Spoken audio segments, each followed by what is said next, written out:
As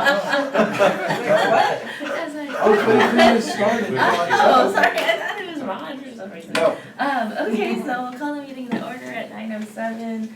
Roll call, 3 of us are present. Let's see, is it Liz and Director Sinks. see Rod. And book. Okay. Public comment on matters not on the agenda. Anybody from the public wishing to speak on non-agenda items? All right, consent calendar, approval of minutes from November 22nd. So moved. Is there a second? Any discussion? All those in favor, public comment? All those in favor, aye. Aye. Regular calendar, we'll move on. 2 is the election of the chair and vice chair for the committee. Do I run that? Are there any nominations for chair? I nominate Howard. I'll second that. Any discussion? Public comment on that? All those in favor? Aye. Opposed? Motion carries. For vice chair, any nominations? I'll second that. Any discussion? Public comment? All those in favor? Aye. Congratulations to both of you. I handed it over to you. The meeting schedule. Where we start? Yeah. We have fun. So this item has been brought to you as this is a 2020 committee. We wanted to check in and see if the timing still works for you all. Of course, we don't have Director Sinks and Director Gibbons here, but I do have their preference as well as availability. So I can start with that. Director Sinks mentioned Fridays work pretty well for him. And Director Gibbons mentioned that Monday and Wednesday mornings work well, but Fridays could work as well. Ron and I have Wednesdays blocked our air district usually, and then Mondays I'm not available. Okay. So what time on Friday are we doing it then? Nancy? I have a standing meeting at 11, but I can do mornings and afternoons typically. So 9-ish works for me on Friday No, mornings. this time works, I just have to be out by 11 usually. But it sounded like on Friday would be a preferred. Yeah, I think Friday works. I'm not free on Mondays mornings. Friday at 9 then? Sure. And that sounded compatible with Liz and Rob? Yes. 8:30 would work. Okay. Because we went a little later because of Courtney, I believe, and so with Courtney cycling on, it's conceivable that 8:30 could work, okay. I'm fine with I can 8:30 do too. it. Is 8:30 better for staff? That's fine. I think the sooner we get Friday Yeah. in the bag, better. Just promise me that that doesn't mean the meetings are half an hour longer and I'm good. 8:30, 10:30. No, yeah, 8:30, 10:30 would be Okay. my preferred. And would you like to keep this on the 4th Fridays of the month, 3rd Fridays, preference? That's fine. Fourth is fine. We set that to allow us time to preview, the regular agenda for the board meetings Right. at about 2 weeks out. So I think unless we move our board meetings, which I don't see any plans to do, I think the 4th Fridays would work the best. Okay, thank you. And just FYI, staff on the next, then for our February meeting, staff has an off-site meeting at 10 a.m. on February 28th, which would be our next executive committee meeting. So we'll have to move that one. Yes, Yeah. Guess it's 3rd then, unless you want to go a week. that would be the only conflict for staff. The 3rd, I'm speaking at Netflix for. Actually, maybe That's actually my. We should, we could do a little doodle poll Yeah. after this meeting Okay. to maybe, because the previous one I'm not here. Maybe in that week, if you can find some time, Last week of. the last week of Yes. February, Okay. you can get Yep. Director Sinks and Gibbons. your Tuesdays and Thursday mornings are just completely out for me. Okay. But others. So we'll look at- It's kind of random. Okay, we'll do Monday, we'll look at Monday, Wednesday, and then the afternoons of Tuesday and Thursday of that week. I know for a fact that Wednesday I'm gonna be at the air district in the morning, so. Okay. Yeah, I think Wednesday gets killed by the air district. Mhm. And, Okay. A late afternoon meeting would work. So let's juggle that a little bit. We do have an off-site that we've scheduled, but we'll talk to the trainer and see. We'll look at it both ways. We'll look at your schedule and we'll look at our schedule also. Find a way to make that go. All right. Doodle polls work good as long as there Oh. aren't 50 million options. Mhm. I try to be thorough and check every single thing that works. But, Or you can sync it with your calendar. the doodle poll? All right, so 4 Fridays of the month at 8:30 a.m. with the exception of February, which we will work out. Okay, excellent. Okay, now summer recess. Yes, so, in the past, we have taken a month off from board meetings and the executive committee meeting as well. So we wanted to bring this to the group and see if you'd be interested in doing that, and if July would work for you all, if you'd prefer a different month or not do it at all. And then the second part of this is to discuss the November board meeting, which falls on a holiday, so we wanted to get your feedback on when we could reschedule that. And the two options that we suggested for that were to have it the following day, which would be a Thursday evening. Which is, Clear Cities Association. Okay, so that's probably not the best option. Or we could, Like, just do a doodle day poll of the week. for sometime that week. Yeah, evening that week. Or even a daytime meeting. Oh yeah, or daytime. Yeah, this meeting was carefully crafted to fall between everybody's city council meetings and, you know, it's a funny world, then you hit the holidays, you're stuck. Yeah. Let's do them one at a time, summer recess. Here's where it always seems weird, as we go into this, it always seems like there's something that may happen at that time, and it's always something related to rate setting. We're good, we actually, what's the recommendation we put in, to take July off? Correct, July. So that's our recommendation, take July off. And if worse comes to worse, That's it. we'll call a special meeting. Yep. I think we've had experience of taking August off the first time we did it. It did not work for the majority of board members. July worked better for the majority. I think maybe Cupertino had a couple of issues, but it was overall. My city can never figure this out, so we do one meeting in July and one meeting in August. That's how we split the hairs. Yeah, from staff perspective, July is, It's fine. What's Sunnyvale do? Sunnyvale never takes any time off. We have 2 meetings a month, no matter the month. Oh, that's fine. Minimum 2 meetings. We're the opposite, we get off July 4th and don't come back till after Labor Day. We actually just did, we cancel a bunch of meetings in our city, it's just not that much work. So let us do July. Okay. Is that okay? That's Do we great, need a that's fine. motion or anything? Yeah, we can do a motion to recommend that, we take July off for board of directors meeting. And can we just wrap in the, do a doodle poll for November into Yeah. that same motion, and you'll get what you need? I move that we take the month of July off for the regularly scheduled board meeting and that we conduct a poll to determine the best meeting time for the board meeting in November. A second. Bruce, you got any thoughts on that? Not a single thought. Okay. Then we will call the question, all those in favor say Aye. Aye. Okay, just for completeness, and, you know, item 3 said action and item 4 said discussions, and we did the motion on 4 and nothing. Can we just go back to 3 and make a motion and do that one?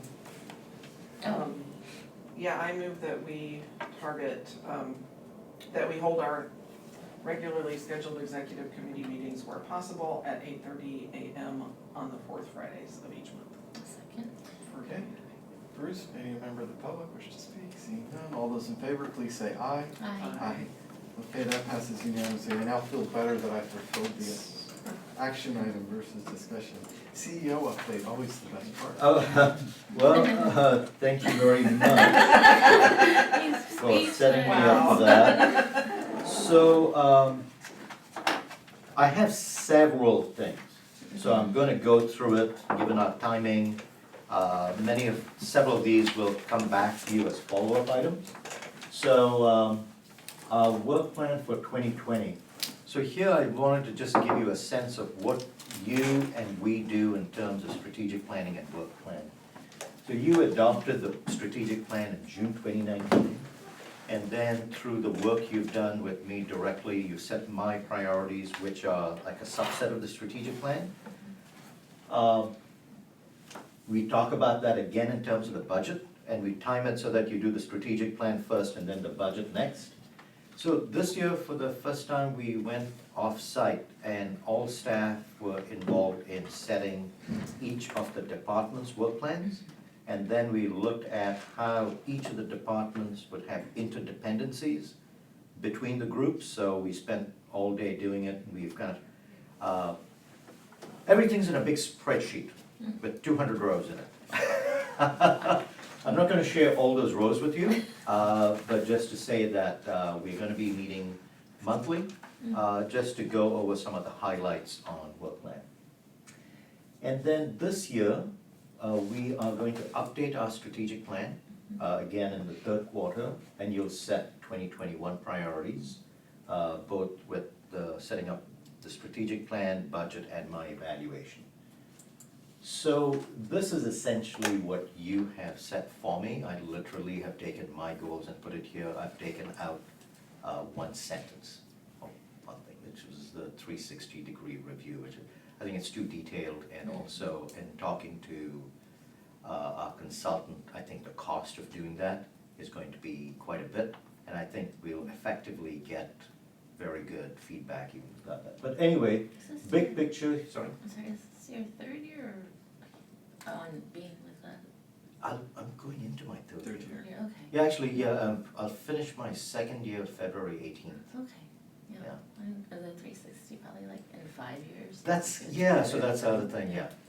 So anyway, so I think here, these are the big picture kind of goals. RPS to 40%. That's $630 million of commitment that you will be asked to make in the next 4 months. You've made the first commitment in the geothermal project, $40 million at the last meeting. We got more coming. Then here, our first Oh, credit right. rating. So that's on track. Cross your fingers. Yep, Howard was with us. We went and met with the rating agency Oh, last really? Friday. Okay. I think the meeting went very well. Oh, good. And we're going to be, we have some follow-up questions from the rating agencies, so we should hear something after working with them in about 8 weeks or so. Okay. Direct access, we continue to work on, but I'm going to now just move on to what we did in our work plan. I'm gonna warn you that the next 4 slides has a lot of, it's our work plan. So this was all our staff there. We had fun at Hakone Gardens. Oh, nice. Saratoga, just a beautiful place and phenomenal weather. So I've just taken extracts out of the spreadsheet, and over here, I thought I'd highlight a few things that are gonna come to you. So in our work plan, for example, over here, this is Andrea and I. So anything in gray is Andrea and I. So whether it's the one-on-one meetings with all board members, we're thinking of giving you a kind of newsletter every month, saying here's the training that's coming in for the rest of the year, so we can get more board members engaged. This is part of our board succession planning and engagement. She and I have come up with some ideas on what to do on that, so we'll bring it to you at exec committee first.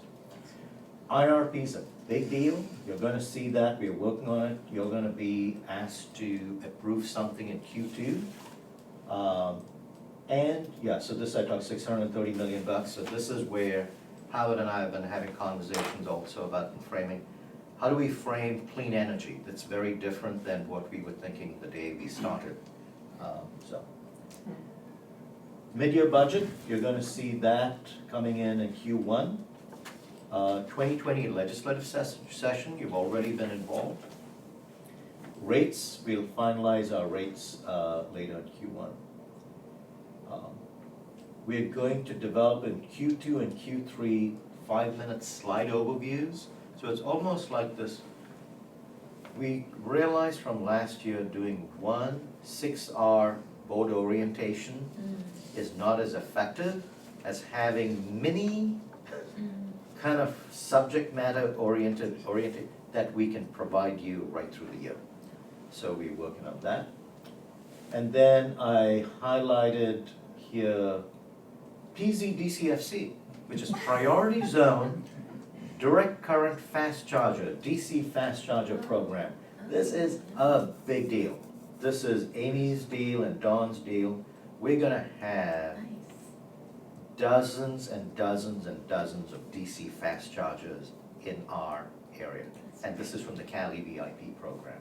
So will these be branded like ours? Or are these, we're gonna partner with others and they're gonna put them out? Others, I don't know what, Yeah, so the final program requirements for Cali VIP, which, as Gear said, these chargers would use, the final program requirements are still in development, and that includes branding requirements specifically. But would they be us, or is our vision, we're gonna work with partners to put them in? Oh, Is it like the cities partners. will put them in, or? It would be, Partners. it would be EVSE companies, Okay. charging companies. yeah, we're basically saying, in each of our cities or each of our service area, here are the zones, and then ask them to pitch. They will make pitches, so EVgo will make a pitch, and ChargePoint will make a pitch, and we have close to $12 million of our money and Cali VIP money that we say a fraction of that's going to be, depending on who the best bidder is, we'll work with you. So I think I get your point of, we can see if we can do some branding on their Oh, no, I didn't- infrastructure. I'm okay, I really was just trying to decide how much we were doing. It didn't matter so much if we were branding, I mean, it'd be nice, but the bigger thing is, let's figure out how to get them out there. Yep. And if you need data, our city put one in, and it's far and away the most popular station ever, and it is used by more cars, more people, more often than all the regular ones, so. So I'm going to move on, if you don't mind. Yeah. Thank you very much, but I see we have a lot on our agenda. We'll, I don't we'll want to have more discussion on that program. keep, that's why I put a star on it. Okay, great. Yeah. These are things that are gonna come to you. Anything with a star, Uh-huh, you're gonna hear more about. okay, great. There's actually a lot more, but I thought just to highlight, at least these things are coming to you.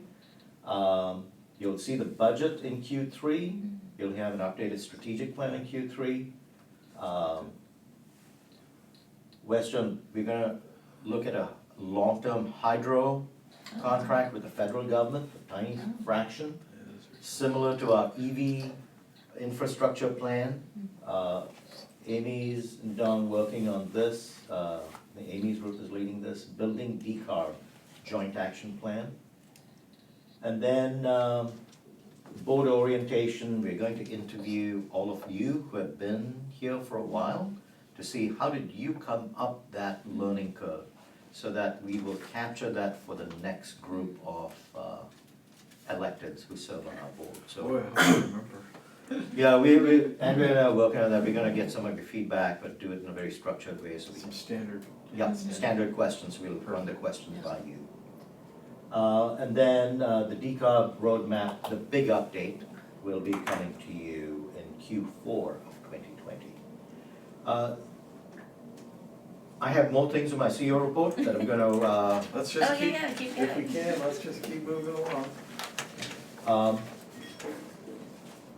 I've made an internal organizational change, having Hillary and Poonam are now reporting to Monica.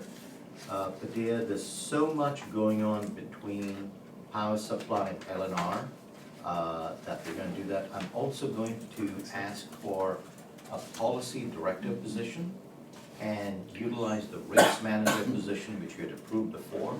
So I'll keep the headcount the same, but I'd like to bring this as part of the mid-year budget. So I'd like to bring that to you February or March, most Really? likely March. It's mostly just a title change. Well, no, There's job only a description. person. Job description, yeah, but I mean, in terms of you'll bring to us, we're gonna do this different job, so I'm taking Correct. this one away and adding this one. Correct. Yeah. So it'll be a policy director, I'm looking for quite a senior person who has had experience and presence either heavily in Sacramento or heavily at the PUC, and working at that level. And And that would be in place of which position? a rates manager position, which is an empty box right now. We haven't hired someone on that, and just from a priority standpoint, Yeah, this we're- one has more importance. As much heavy horsepower as we can get to defend ourselves from those two groups. Yeah. So talking about legislative issues, we'll send an email out later today. Senator Wiener has, I'm so tired of that name. I know, SB 50. Yeah, We are before. we just got one, Yeah. we're not happy. So Santowina is going to have a press conference at 10 a.m. on Monday announcing a public power option. He has been working with municipal utilities on this. So we got approached about a day and a half ago to be at the meeting and express support. I am not going to be at the meeting. Though we support overall public agency, we were not consulted on the details. So being there may send the message that we actually support everything that he's talking about. And so we're working through CCA, and I'll talk to our lobbyists later today to send the message back that we are very supportive of public ownership, more transparency, but the specific bill details, we need to be more engaged to see what a CCA's role would be. Yeah, does this totally negate us? No, he does have in there that CCA's would be the primary provider, but there's too many details. Yeah. And we have not been engaged in a conversation. This was something that we just got via Ta-da. email. Yeah, okay. And this was provided 2 days ago. And so at Cal CCA, we've talked about it. There may be a couple of CCA CEOs who go there, but we've got to be very cognizant when we're talking about what we say and how we say it. So it's not misinterpreted either as support or non-support. Which is, okay. Then another interesting thing is 2 days ago, I was by the city of Los Baños. They asked if we would be interested in serving them. Really? Yes. So It's a we are mindset change, isn't it? Is that San Benito County? Merced County. Merced? Just across Yeah, the reservoir. I've been through there. Yeah. On my way to We know where it Corpus. is. Yeah. Oh. So we're just trying to discuss the pros and cons of it. And just so you know, I did have a conversation with the staffer there yesterday who is involved in it. I asked what engagement the city council has had in this request. So they said that another CCA had approached them, and in further conversation, it was PCE. And so I did talk to Jan Pepper yesterday, and PCE has actually made a presentation to the City Council of Los Baños last year. I think it was like in October? September. So they want to serve Los Baños because they have the right power plant, solar plant, 200 megawatt plant, is being built in Merced County. I think there are pros and cons that we will bring to the Risk Oversight Committee and then to the Exec Committee and the Council. You know, it can be a pro, there's more potential revenue to offset direct access risk. On the other hand, if you have to make more commitments without offsetting revenue stability, it's a problem. There's also, How do you integrate? how do we integrate? It's a very different Governance. governance, but all these are fixable. Yes. But we'll look through the pros and cons and bring it back to you. I thought we had to be geographically contiguous. No. No, Lancaster Community Energy, for example, they serve cities which are CCAs all over. So we could go up to Alturas County and pick up some city up there. Yeah, in fact, East Bay has just picked up the city of Tracy. Oh, yeah. And we are working with, so there are a number of ways of supporting the growth of CCAs.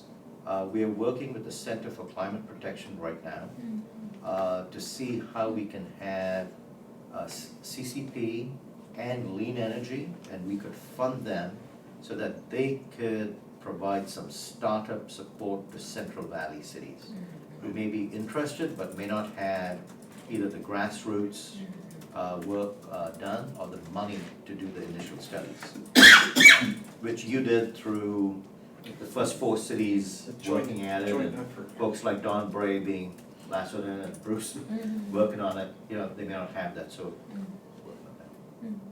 Yeah, the geography split starts to seem harder and harder, Yep. just Yeah. how we work. Yep. So we'd have to adjust. Yep. So soon, some number of weeks, months, you'll It'll give be- us an update, It'll be weeks.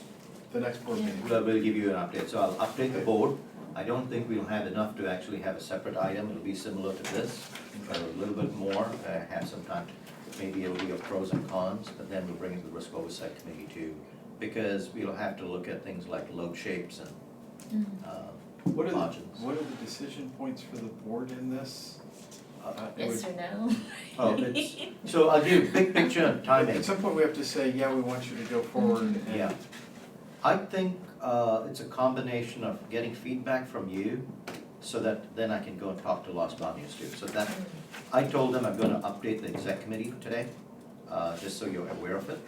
And, It's worth the conversation. There should be a conversation. Yeah. Yep. There's two levels, there's talking to them, there's talking with us. Correct. About like, who are we and how do we evolve? correct. This- And It's I a think different it's- way to think of us. And so why don't I reach out to them, and then depending on the level of meeting, maybe, if it's elected officials, how it'll connect up to you, and see if we can get a We meeting. did the whole Milpitas thing, but that was Exactly. insider ball, just so you know, right? Right. We knew the council members already, so we worked through existing people. Los Banos, I mean, you guys may be more in tune, I don't know any council member in Los Banos. I don't know. I think this is information gathering at this point, and given that they have reached out to I think us, that's the difference, yes. yes. Yeah, we're not pursuing them, No, they're they pursuing have us. reached out to us, and I think we have to do some information gathering enough so we can Okay, respond in one way or the it's other. mostly gonna be a staff thing, if you need electeds to show up and wave, you can leave us in the background. Okay. Yep, keep going. The Decade of Decarbonization meeting that we scheduled for May 14th, we just realized there's a Cities Association meeting that Thursday. So we'll be looking to, we had asked you to save the date, just to our board members, so we're gonna reach out to you again. Save another day. Yeah, because this is meant to recognize all the city electeds and officials and staff who actually got us through the breach codes and things like that. Okay. That's the end of my report. Any update on back on PG&E, Yeah. just anything that we should know? I mean, you hear the governor going, you Right. hear other stuff. So there were There's an hour's worth, but a 2-minute version. the 2-minute version, Mayor Liccardo is continuing working on the co-op option, and there may be an announcement in the next week or two. And now we have Senator Wiener's option on public agency. The governor, as recently as Wednesday, was speaking in front of the Public Policy Institute of California, at which point where he was asked a number of questions about the future of energy. He is definitely looking for other options, and he has said that if he doesn't get what he wants, he's actually working on a public power option. We are not privy to what he's looking at. He has not shown his cards to either the co-op option or, so we don't know exactly what model he's looking at. But he wants more protection for PG&E ratepayers, and he wants the board of PG&E to be reconstituted completely. So I believe that PG&E is working with him. So it's going through the bankruptcy process pretty quickly. They're big statements that are being made in the Yep. last 2 weeks. Yeah. so. Yep. Okay, hold on to our seats. Thank you for the PG&E one. Okay, have we hit everything on CEO? All right, I think we're good. Yeah, Bruce, any comments? No comments. Then we're gonna move right along to our decarbonization roadmap.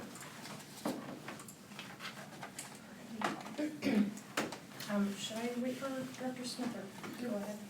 Pause 1 second, on the chart, you say we approve the strategic plan, and then the next one says we update the strategic plan. Aren't they all updates, even the last one? Yes, so the It's, June 2019 was an update. yeah, I'm Right. just in terms of like explaining to people Yeah. that this is a continuous process. Yes, And The one every that's- year, we will revise and update the strategic Exactly. plan. And then everything else will happen off of that. right. The difference coming up is you had directed us to make the strategic plan much shorter, because there were many work plan related items, so in a way, what we did today with the work plan, it was like, and we're giving you visibility into the work plan. Right. To say that lots of those details, we're gonna strip out of the strategic plan. Good. So you'll see a much thinner version. Yeah, I'm excited about getting the board focused on making sure we're making the strategic decisions and making sure staff is doing their part. Get that system as a regular process. It is. Yep. And Let new people in. Okay, we're good. Thank you. All right, thanks very much for the opportunity to speak. So for a little bit of context, this presentation goes over an annual update of the decarb roadmap. If you recall, in the roadmap that was approved in December of 2018, there was a specific policy in there saying that we'd come forward on an annual basis with an update. And so that's what we're doing now. I'm going to keep my comments very brief in light of scheduling constraints and everything, but if you have questions, of course, happy to dive into details. Okay, and I'll divide the comments into kind of these three sections and just start out with a few highlights. So the first, this was our first year of programs, 2019, and certainly a lot of effort was spent. Certainly a lot of effort was spent getting staff in place and getting capacity in place. And so this was kind of the lineup in December 2018, and we've been successful, I think really successful in recruiting some truly amazing staff, including Colleen here. And so this is probably one of the most, if not the most important accomplishments of 2019. We've also put in place some key third parties. And so SMUD is the main one, so they're our main support for programs, general program, admin. We also have an evaluation, measurement, verification consultant, and the Center for Sustainable Energy, which has a very deep and broad bench as it relates to innovation. And so this arrangement through a master consulting agreement with these entities which was approved by the board in June, has really allowed us to be very nimble and fast moving. We can easily draft up task orders for programs as opposed to for each single program going through a 4-month RFP process. It's good to have somebody who's done it. SMUD's got so many programs. It's copy what they've done good. So. Yeah. And all of this has certainly allowed us to spin up a programs portfolio, and I think really get some great notches in our belt. And so here's just a bulleted list of highlights, and so these are things that you all know. And many of them are still also in development. Reach Code effort is still, as you know, underway. EV infrastructure joint action plan, we're now launching the programs that were approved through that, et cetera. I like the word portfolio. You didn't put it on there, you said it. I mean, it's not a program anymore, it's a portfolio of programs. This is cool. I have a question. Go ahead. Please. So when we had the joint project with the other entities, with the lunch and Milpitas, which one is that? Sorry, the joint. Is that The resiliency resiliency? Is that on here? in Fremont? Yeah. Or was it Oh, Fremont? right. Sorry, Fremont. Yeah, so that was an accomplishment that actually didn't make the list. It falls under the and more category. And more, okay. So that was But a it's RFP on, good I think for that's that. a big one. but it's though. like That's implementations in 2020, so I think I Yes. saw it on the, okay. Yeah, so it's kind of under the umbrella of the virtual power plant program, which you all had approved in December 2018, since those storage systems are going to be leveraged. So it's for the not grid. on here. So- It's not on here. Okay. Yeah, I couldn't fit everything on it. Okay. All right, and so we're also, carrying out the annual GHG inventory. And so we have the latest year, this is 2018. This is even pre-programs, and so this reduction is reflecting the full enrollment across the service territory of Milpitas. Isn't that good? That's great. Yeah, and so we're tracking, following the expression, you can't manage what you don't measure, we're measuring. And so all of that those are just some brief highlights. There's obviously a lot of detail that I could go into there. But I'll transition to some proposed changes to the roadmap. And these are fairly minor changes. I think the main staff proposal is to really continue with the priorities that you've already approved. Because many of them, including the VPP effort, are in the middle of development. The Customer Resource Center is another one, the EV programs, et cetera. The two changes, one is to actually adjust the comprehensive update to be biennial, so every 2 years. And comprehensive in this case is referring to, really carrying out more comprehensive stakeholder engagement. And so if you recall, we had a design charrette that invited academics, industry leaders, in addition to representatives from our community and staff. It's really hard to see that level of engagement on an annual basis, and also things are changing quickly, but kind of not that quickly. And so this is kind of an operational proposal to change it to a tier update. And then the second part of the staff proposal would be to include two other additional 2020 priorities. And so I'd like to show you on a single slide everything that we have going on. It's going to be a little bit overwhelming, but I color-coded it to help kind of paint the picture. And so there are 3 categories of programs. One category is depicted in teal, and this was approved in December 2018. This would be a continuation of a program that was approved in 2018 and launched, development was begun in 2019. So the Virtual Power Plant Initiative is one of them. Another one is like the Customer Resource Center, et cetera. The green, the Plan 2020, these are initiatives that were identified in the roadmap but not prioritized for 2019. They're prioritized for 2020. Or they were approved by you all at some meeting during 2019. So all of the EV infrastructure portfolio is included in that category. And then the 2 new ones that we're proposing here, which are new to you all and you haven't approved, are in orange. And so you'll notice that A, we have a lot going on, and B, the vast majority of it are things that you've actually already approved that are in development. And so it's these 2 specific ones that I'd like to tell you a bit more about. Okay. Specifically under built environment, the development of a building decarb joint action plan. So in 2019, I think it's been just wildly successful. The engagement with the member agencies on the REACH Code effort, the All Electric Showcase Awards has been really helpful, creating education and outreach material that has fed into that. And then we kind of dipped our toes in the water with retrofits with the heat pump water heater program, co-funded by the Air District. And many of those, actually, two of the 3 are kind of continuing in to 2020. But prior to bringing kind of piecemeal proposals for programs, we feel like we need to take a step back, work with our member agencies, and work with experts, architects, designers, other building decarb experts, et cetera, or community advocates, to develop a joint action plan. So very akin to the EVI joint action plan, but for the built environment. Go ahead. So we just had our Air District retreat on Wednesday, and I was really pleased to see a slide on building decarb.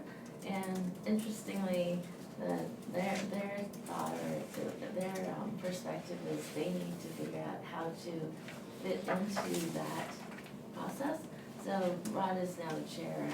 We were able to share a little bit about our REACH codes process, and interestingly, like the other counties, they are not, they're just starting to talk about it. Yeah. And so the one idea was having like a draft ordinance that we can circulate, and I offered ours. So my hope was that, and I'm happy to help, but obviously Rod's the person who could do it the best, to work more closely with BOCMed, and they have funding.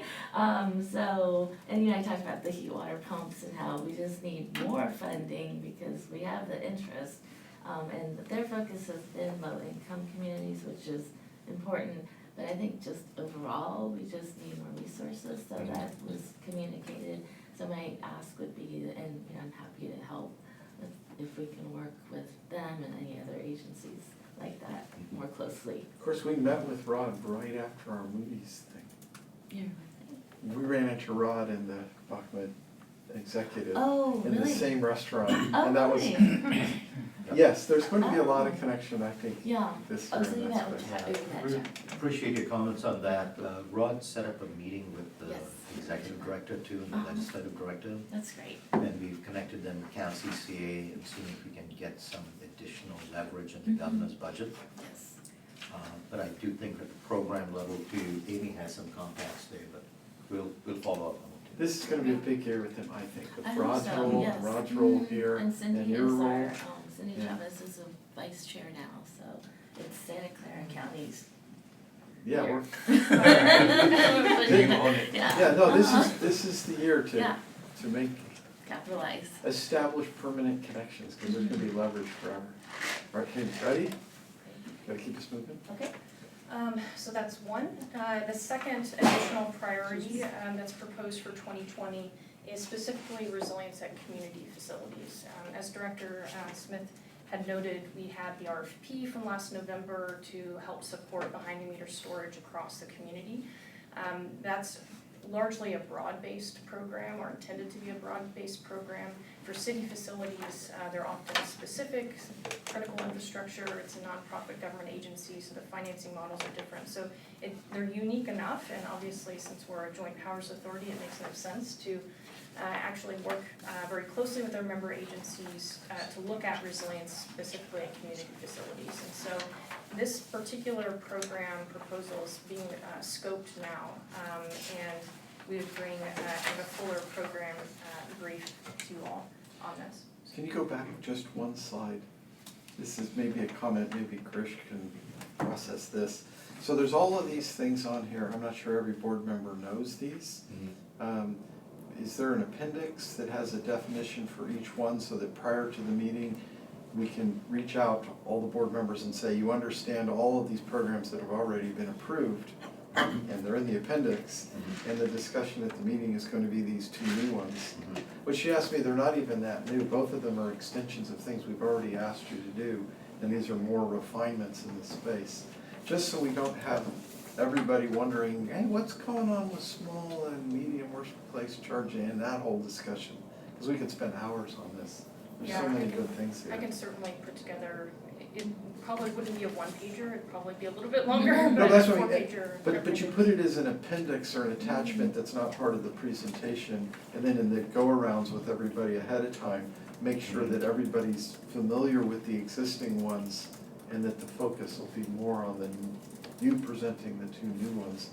Otherwise, we could, as a group, we could help you rearrange everything on the slide. One way of doing this is we could say that we reviewed this with the executive committee, and based on, so we can change how we frame it and just focus on the two new ones, and some of the background could just. Yeah, that's why I was thinking totally offline is an opportunity to just educate everybody. If there was a couple of pages of appendix that just gave the summaries of those, and I know Grish talks to all of us electeds, there's kind of a, hey, here's all of them, make sure you're good on those. And then what you were presenting was perfect, I just didn't want to log jam on this slide. Nancy had a question? They all live here. Yeah, I Yeah. don't think we want to present them all. Wait, I think you can hand them out. but Yeah, that's what I go said. through 'em, right, yeah. In terms of what the presentation is. Yeah, I Nancy, can make Nancy, you had a? Yeah, I have a comment. I'm not sure that everybody can differentiate red and green very well. So I would propose either adding, I mean, this is throughout all of the slides because you use the colors heavily. You could use typographical conventions like italics, underlined, or bold. So the continued ones could be italic, for instance, and the new ones could be underlined. Or you can use icons or something, but just to differentiate them for people who are colorblind. So to complete the whole thing, 10% of men are blue-green colorblind, and 70% of men do not see blue-green the same way women do. I did all this printing stuff, so unfortunately, you hit my expertise. Yeah. So your blue-green here, to a woman, perceptually, they are radically different. To men, they actually look almost the same. Okay. But blue-green colorblind in men is Achilles. Yeah, This it's a, explains yeah. a lot of past relationships, thank you. I'm sorry, oh, wow, okay. I didn't, Interesting. it's a funny thing, in election signs, you actually see blue-green, but they're almost always women. Because men, when they look at them, we're not perceiving the difference contrast the same way in most cases. And straight out 10% of men can't differentiate. And then, yeah, so on that note, your appendix slides, fabulous work, by the way, just Yes. 1 year, wow. Perfect. So, you have black as a color, and then also there's sort of a light gray. So, for instance, black appears to be on the. There's your sample right here. So you have light gray and black. So go back a slide or two maybe. Yeah, okay, so black. What is black? Is that like we haven't gotten to it yet? Is it? Yeah, I mean, I think based on the suggestions, I can just remove all of these appendix slides and I can work with curation, create kind of a 2-pager or 4-pager that summarizes. Yeah. Okay. Otherwise, if anything is in the actual slide deck, I'll make sure to add that to the legend and make sure it's colorblind friendly. Okay. Yeah, the symbols. Or typographical. Yeah, we're talking the same thing. Okay, cool. All right. Okay. So what do you need from the board on this particular item? Approval of the 2 new things. Right? I just You wanna- need action, right? Yeah, that's all I was trying to figure out, is what are we gonna do? It's approving those 2 items is what you need. And any other feedback that you have. So there are a few additional activities here related to streamlining reporting, and this largely came from community feedback, and so we'll be working on that. Also, a potential assessment that would feed into the upcoming roadmap update, and we also have a lot of program level evaluation. So I included this slide because we did, speak with our Bruces and and also our MOG, and so there's some feedback that surfaced through that. It doesn't really change kind of the proposed changes to the roadmap. It's more operational, like work plan activities that are kind of reflected here. So I have a question. Go ahead. So your main change is moving to a 2-year, no, you stay there, no. Okay, sorry. You stay there. So if I'm hearing you correctly, you're asking to move to a 2-year reporting Right. for the greenhouse gas emission reductions? No, No, 2-year actually, cycle for the process. 2-year cycle for a comprehensive programs roadmap update. So we'll still be doing GHG emissions inventories on an annual basis and still be reporting on an annual basis. But given the level of stakeholder engagement that's required to kind of create the decarb roadmap or some sort of larger strategic plan, it just kind of makes more sense to do that on a biennial or every 3-year basis. So that's one change, which is more of an operational change. And to be clear, what you were doing now is the program update. So this is the proposed first Program update, update. which is Right. to, yeah. Okay, so I think it would be helpful to delineate what that, or to specify that the GHG reduction numbers will still be annually, because I know that people in my community want annual updates, namely James. Yeah, I think we're all gonna want that. I interpreted your process right. If I look at what you're explaining to us, there's all this engagement part, and just looking at it, by the time we can figure out what we're doing, now we're in the middle of doing it, what we're asking you to do right now is redo it all again. Exactly. We just need more time to figure out what we're Yeah. doing, and then actually get the programs in place, Yes. and then revise. And so I think that's just part of the explanation. It's not just internal, it's just this is the way it needs to work if we want to actually deliver all this stuff. And we've been very focused on delivery and implementation.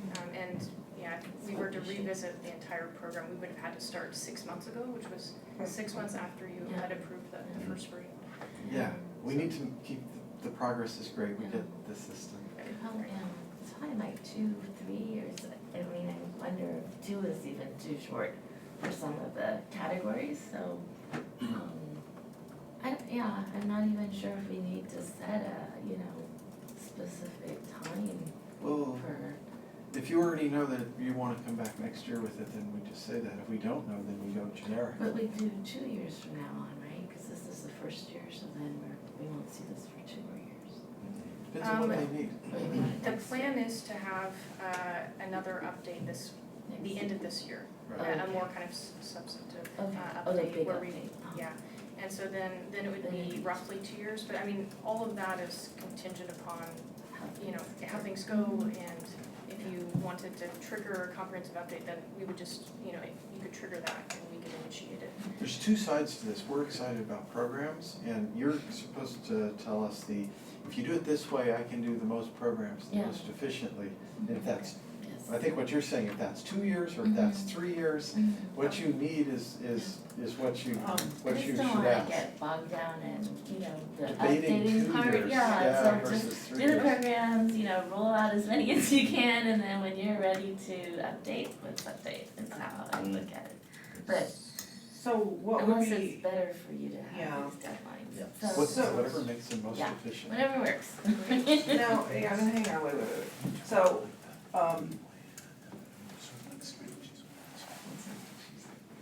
So, so I'm finding myself a little bit befuddled about what constitutes a comprehensive update. So you're giving us another update later this year, the programs themselves come up and have updates. So what makes for a comprehensive update? Yeah, so I think the differentiating factors are, one, engaging with the broader industry and academia and thought leadership like we did through the design charrette. Those folks are kind of hard to get in a room together for a half day, but we managed to do it for a full day design charrette. That was pretty phenomenal. It would be hard to do that on an annual basis, but on a 2 or 3 year basis to revisit the portfolio, that's one part. I think another part is having a series of dedicated meetings, like with our member agency staff, looking at the entire portfolio. And then another part would be underlying modeling analysis. And so we do have the annual GHG reporting, or inventory and reporting that we want to continue on an annual basis. But the, sorry, let me go down there. This modeling analysis is significant and is Right. substantial.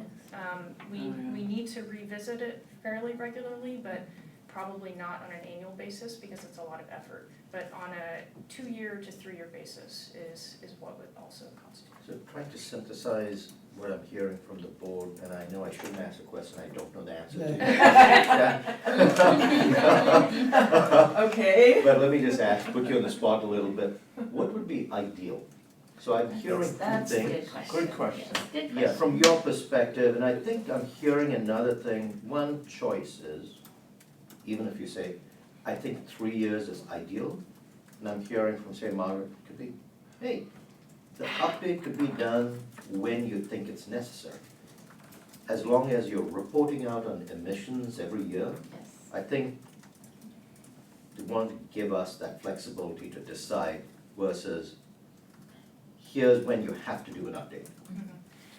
What's your Yes. ideal? So I think the ideal would be, kind of going back to Director Abakoba's proposal, is to actually specify, instead of 2 years, but you could say approximately 2 to 3 years, depending on kind of Need. need. How long does this cycle take to complete this comprehensive update? This seems like it's a 6-month project, Mhm. right? Yeah, it's, Yeah. Yeah, so Yes. I think we need a little more time.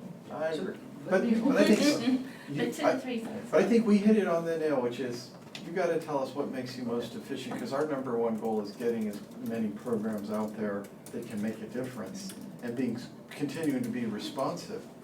And so, Right. you're gonna know best if we had an artificial deadline. The annual reporting, so we know what's going on with CHG, the annual reporting, so we know what's going on with programs, that stuff just seems like a Correct. hard requirement. Right. But the adjustment process, we're still refining. Nancy's got a thought on this whole space. Well, yeah, so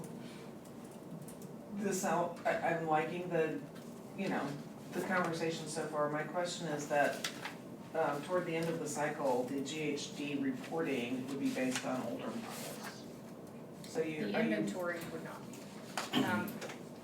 The chart that includes the forecast, yeah, so there's a model that we developed in fall of 2018 to inform the decarb roadmap targets. So we made some minor adjustments to that this year, but largely it's the same model. okay, so the model shown on the, Those are historical, that's not based on That's model, actual. those are actuals. these are actual. Yeah. Okay. So I'm referring to, And so You'll see the that every year. forecast will, the modeling forecast will be every 2 to 3 years. And then the actual will be based on Actual. right, Okay, right. right. All right, How are we feeling? Are we good here? Yeah. I know we cut you off. What did we miss that you need us to know? If I may, just one other point that Margaret brought up is when does that 2-year start? You know, I think we've kind of said, we've said we're starting last year. So the 2-year one is this December, Oh, and I think you were wanting clarification of this. So if you think about 2 to 3 years from last year's, I think we may have time to either do it end of this year or the end of next year, depending on what the need is. I think that's what From the point you start, it's 6 months to get done. yeah.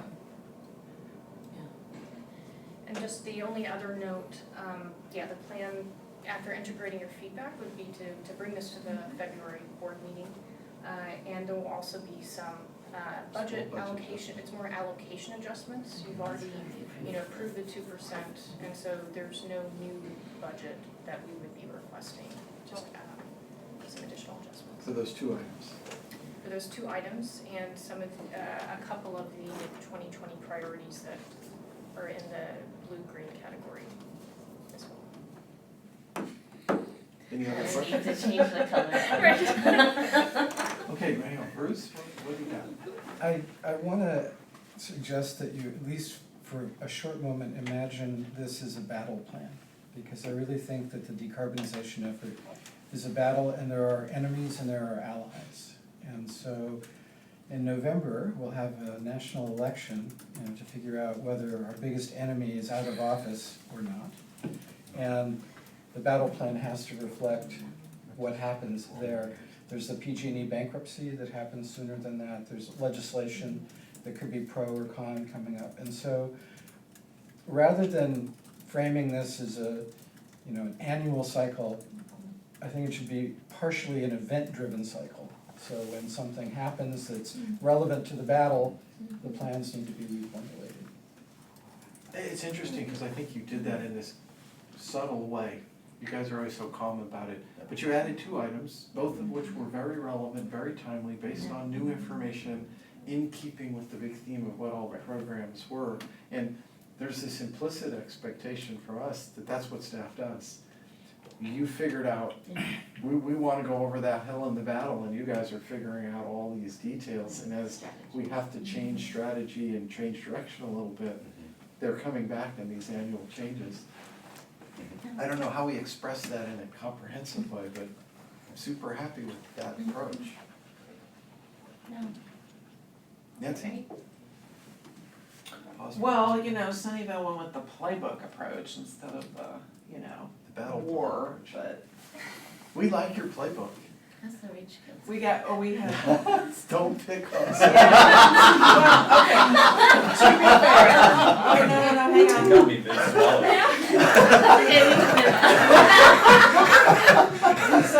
So my response to that is that staff is doing what we told them, because we didn't have it in our playbook until 2022 or 2021.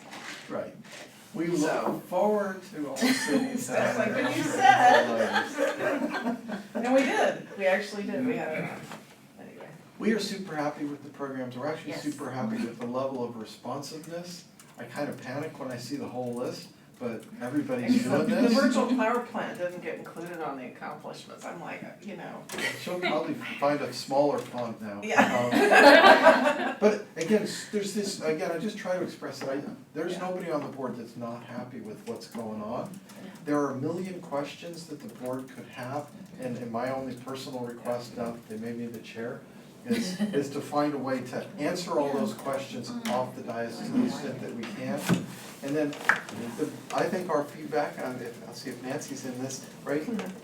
You guys know what it's gonna take to be most efficient in getting more, better, faster. And I know you feel like you're asking us, but I think we feel like we wanna say you should be empowered to make the proposals that work best to achieve our goals. So, your whole presentation said that, but you presented it like, if you would be inclined, we could do this, and we'd like to hear, this would be your best way for us to get your goals. Yeah. We'll change the framework. Yeah. That's recommended. I think we imposed maybe more constraints on ourselves than Which we is want good. to or need to, but this is all, we were new to Who's the going program. to object to success? And I gotta say, Yeah. you're being successful, and the reach codes, we're like struggling, cause some city's still finishing. But Hey, when you we're gonna don't- get a timeline for timeline No. next week. No, but when you back up and just think of the Bay Area. We have jumped Oh, out we're so much further we have ahead, jumped yeah. so Yeah. far ahead, right? We forget how we are really changing the world. And you guys are right at the point. And so thank you for making that go.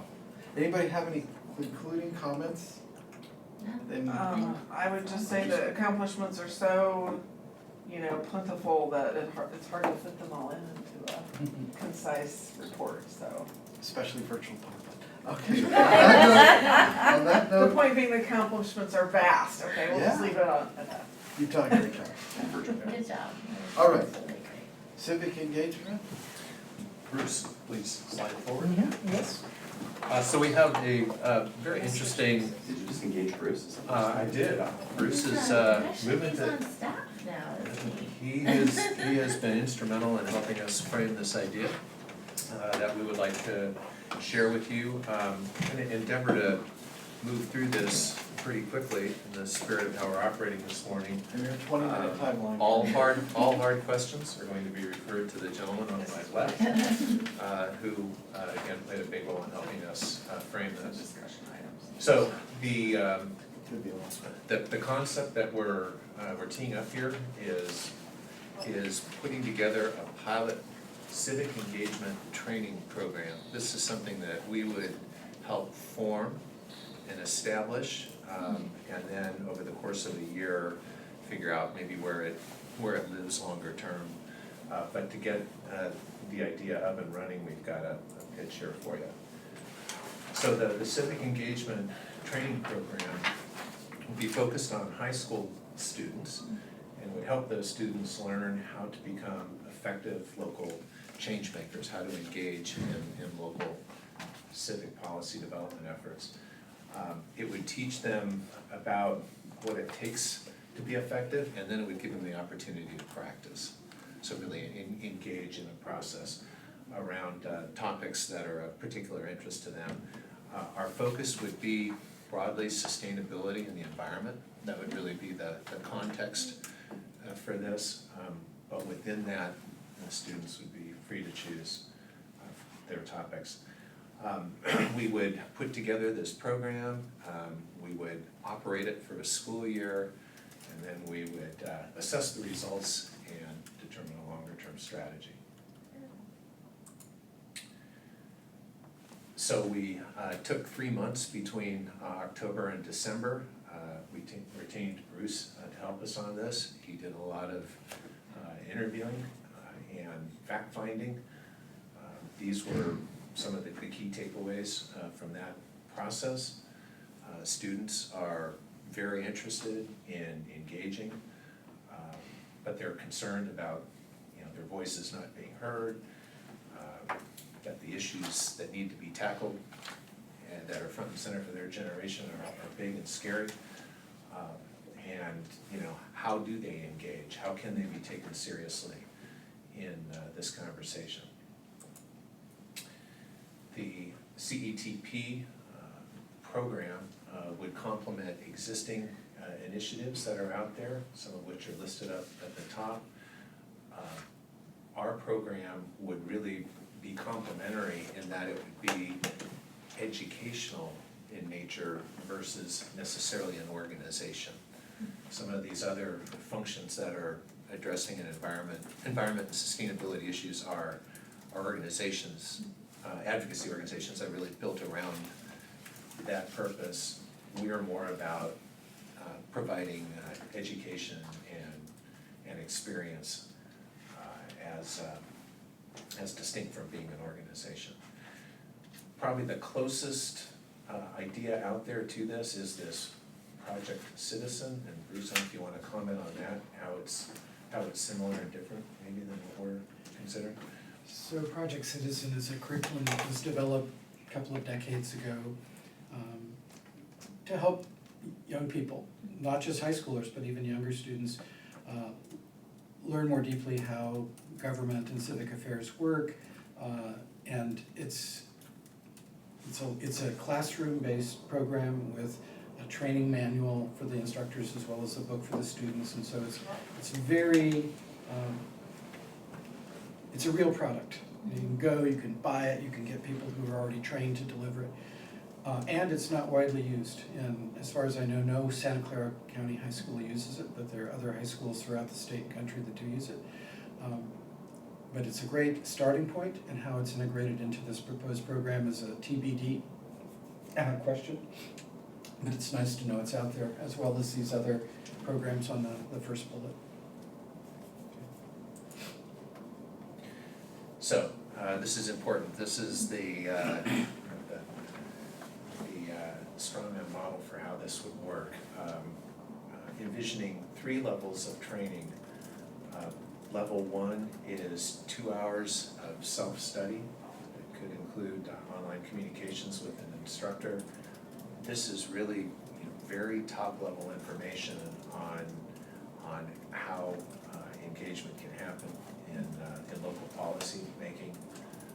Level 2 adds in-person engagement in the form of a 6-hour workshop. And the workshops would be facilitated by a local educator, I think high school teacher, retired high school teacher, and a local elected official, or perhaps someone who has served as an elected official. So kind of a twin teaching mechanism there to really help the students understand this as well as they can. As Bruce has helped us conceive this, these workshops would be held ideally in a city hall venue where the students can practice in front of a dais, for instance. Level 3 adds an additional element of self-study and another workshop. So students would go through an effective funnel. We'd have a lot of students go through level 1, some subset of that go through level 2, and a smaller subset still go through level 3. You've used the belt analogy. What were the colors? White belt, green belt, black belt. So by the time someone has gone through all 3 levels, they've had experience actually doing this and had the opportunity to become proficient. In terms of eligibility, envisioning that this would be open to all high school students in our service territory. The workshops then would be based on what enrollment looks like in those workshops. Ideally, we'd like the training to be proximal, so perhaps there are workshops located in South County, middle of the county, North County. And the number of those, of course, would be dependent on how many students are involved. We are proposing, as I mentioned earlier, to have the students choose the topics. So we're not saying, okay, yeah, the topic is REACH codes and we want you to all go out and advocate for REACH codes. But we're saying more broadly, sustainability and climate or environment related. You choose what really matters to you. Of course, we and you all can tee up ideas that might choose from as well. In terms of what sort of throughput we would imagine in a year 1 pilot, a low enrollment case would be a 100 total students, with 40 making it through level 3, and on the high end, 500 students in level 1, with 60 making it through level 3. So this is really just to put kind of a frame on this in terms of what I have a potential. question about that. Your low enrollment case has 40% of the students completing level 3, and your high enrollment case has 12% of the students completing level 3. So, could you explain what you mean by low and high? Because, you know, the percentages don't seem to align with what I term low and high. So the notion here is that in the low enrollment case, you're really only getting the committed kids into the funnel, and the committed kids go all the way through all 3 levels at a higher percentage. In the second case, you're getting some dabblers, a lot of dabblers who say, oh, this sounds sort of interesting, it's a fad, I'll try it, but they're really not interested in doing more than the 2 hours. And would the 6-hour workshops be all in one day, or would it be a series of? It's a TBD, it could be 2 3-hour sessions or 1 6-hour session. Okay, so will staff have a recommendation about which scenario, or is the cost the same for each? We'll show you, there's a bit of a Let's distinction. check through, I'm Yeah. a little Okay. worried on time, because we're All right. 11 minutes. We're close here. Yeah, it's almost. There's So, comments there. So this proposal, or something very much like it, was framed, and then solicited feedback, including from some of you, some of the key elements that came back in that feedback, shown here. And so when we, if we were to take this forward and go through a design process, these suggestions would certainly be entered in. I like that my comment was number 1. This must have been an accident. Okay, proposed timeline, the key takeaway from this is just that we would look to put this in place in the next school year. So develop out the content between now and the summertime, and look to engage and enroll students in this for the next school year, spring of 2021. Look at how this is working. This is answering your earlier question. To develop this and conduct it, we see this level of resource, basically 2/3 of an FTE. There would be certainly additional work in year 1 relative to subsequent years, just because of the curriculum development required. The total costs include content development and execution. The allocation to do assuming that larger level of participation, 92K, at the lower bound, more like 70, high 70s to 80. So we think this is a really interesting idea. It's gotten good reviews in the conversations that we've had and that Bruce has been engaged in more broadly. We're interested in your take on this. Is this So something one we should, basic question, just percentage of time or percentage of what we're conveying, I don't know how you'd say it, but is it just teaching how to be an advocate, or is this teaching about sustainability issues? Or is it just, The former, it's advocacy, not sustainability. yeah, so this is just how to be an advocate, and we sort of have a backdrop of climate, which is, for a lot of the youth, highly topical. there are a lot, there's a lot of curriculum now out in high schools around sustainability. So this would certainly help leverage that. It's not a requirement. There's a lot of student interest in this, but this is kind of building off of that and saying, okay, how do you engage in, what is the importance of engaging in local policy? You actually can make a difference there. You don't have to go only think about marching in Washington or Sacramento. There's a lot that can be done locally, and here's how you do it. Just to frame this in a little bit different perspective, according to high school board members I've talked to, mental health and anxiety issues are just soaring among our high school youth. Now, part of that is because we live in this hyper-competitive environment. Part of it is because the environment is going to hell in a handbasket, and they understand that. Margaret spoke at one of the council meetings about how her children's anxiety about their own future is causing them a lot of stress. And so this is a potential remedy. So rather than just being worried about it, get out and do something. And it's the doing something about it at the local level that helps achieve the decarbonization goals to the extent that students can move cities faster than an equal number of adults can. The reception Kaushik got at the last board meeting sort of gives me a clue that elected officials like engaged young people. And so this would create several hundred engaged young people out of the 32,000 high school age students in our service territory.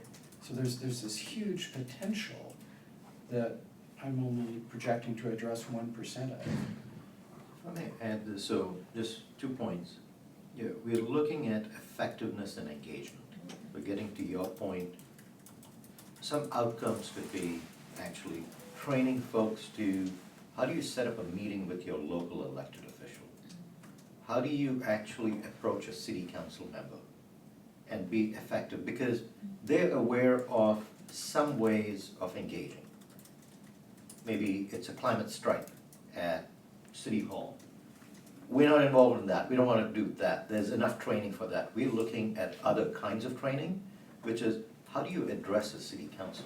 How do you, what are the points? And teaching them those skills, among other skills. And you're right, then there's a backdrop of sustainability. So I want to bring up another point. One could ask, why are we involved in this as SVCE? How does this connect to our mission? And so one of the things is it's innovation and how we can leverage and make change that others would actually carry out, like the REACH codes at Backmouth. Now, other people are copying what we've done. So similarly over here, we're thinking if we invest over a 2-year period, and then let's see, maybe this gets copied by others. I don't necessarily see at this point this is going to be a long-term program that we are funding year after year. This may be something that and we'll have to see how much staff time is involved in it, how much is spent on programs, so that's why we're calling it a pilot. Go ahead. I think this is great, I'm excited about it, and I actually see maybe potential for it to eventually get maybe folded into some of the curriculum. So at Mountain View High School, for instance, there's they call it APES, AP Environmental Studies, right? And then they all have to do civics senior year. And I hear, from my kids that the curriculum's kind of stale. And so maybe something like this, we can work on introducing it to the school boards to see if it might eventually just get integrated into their curriculum. So I think it's a great start, and I'm excited about it.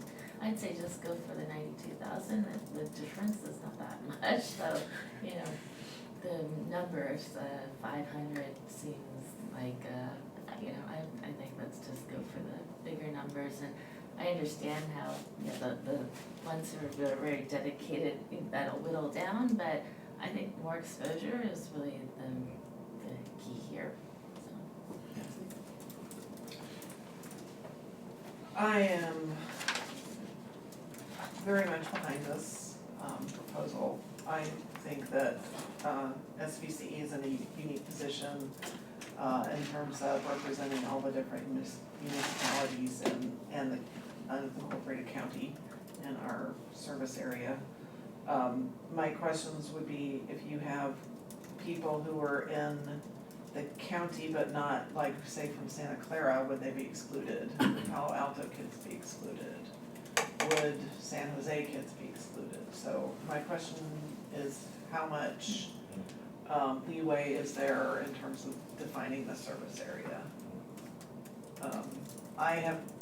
I am speaking about this as a person who has sponsored one of the groups that was referenced, or, you know, and other, called the Sunnyvale Youth Public Policy Institute. So I've worked with young people the last 3 years to teach them how to advocate. And they,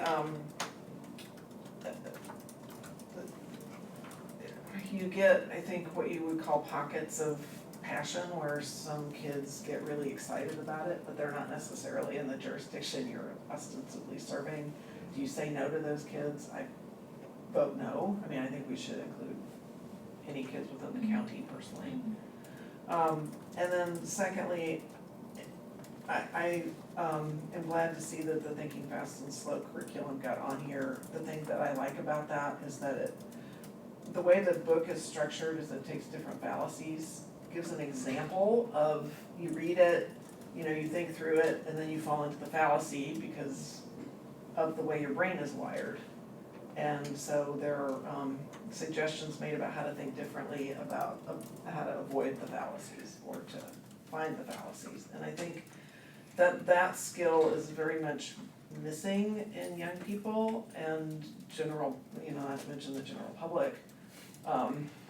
So I do think that having some aspect of behavior economics and system thinking curriculum and being able to process data sets and arguments is very important and very much part of being persuasive in this environment that we're in.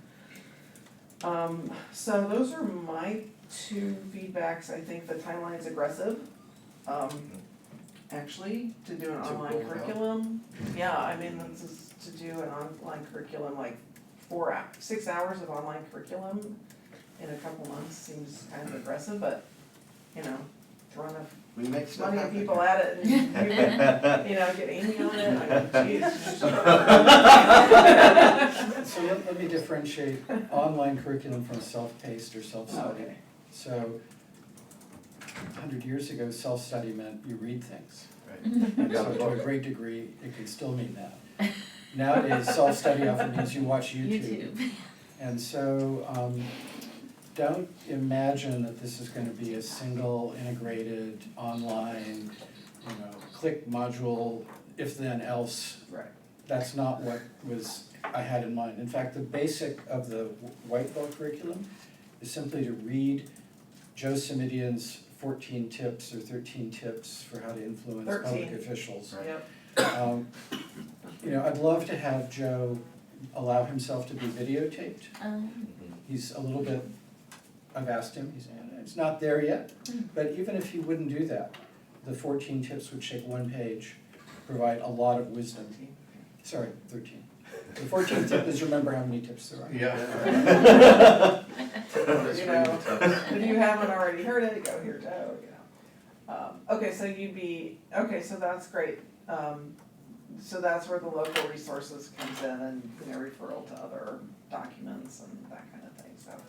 I think it's, in that case, I'm comfortable with all of this and, look forward to, hearing what happens with it. I think,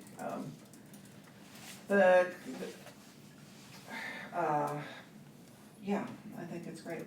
We do It a acknowledges the concerns of the young people and gives them the tools they need to be effective and get off to a good start as citizens who can help us address these major issues we're facing. We do a Young Citizen Academy every summer. Can we pilot the first 2-hour self-study this summer? That'd be great. We would add it right in because it fits with everything we're doing. It's a small group of 20 students, but they spend 2 weeks at City Hall. We have room space for them. They see everything in government. This would be very complimentary. Yeah, that's perfect. And be good with opening it up to all county. Well, I think We could I think prioritize. I'd throw maybe this there's a out, few I'd say that- we we really do the outreach in our communities, Please, yes. but if we have people coming in from other places, you know, that might be. The San Jose, if you advertised uniformly, half our program would be San Jose. Well, Yeah, I mean, I think advertise it to the schools, but, Yeah. you know, the schools They're actually mixed, yeah. span Right, into right. communities that are not covered. Yeah, we certainly are. But if some kids showed up like Prospect, half of them are San Jose. If some San Jose kids showed up, that would be fun. And we, Yeah.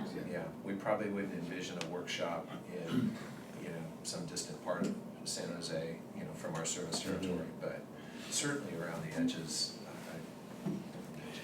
Yeah, Just to there was avoid- actually a section in the proposal that talked about Palo Alto, Santa Clara and San Jose and what to do. The idea proposed was actually co-sponsoring and co-funding. If we're gonna open it up to San Jose students, then maybe San Jose Clean Energy should co-fund or co-brand.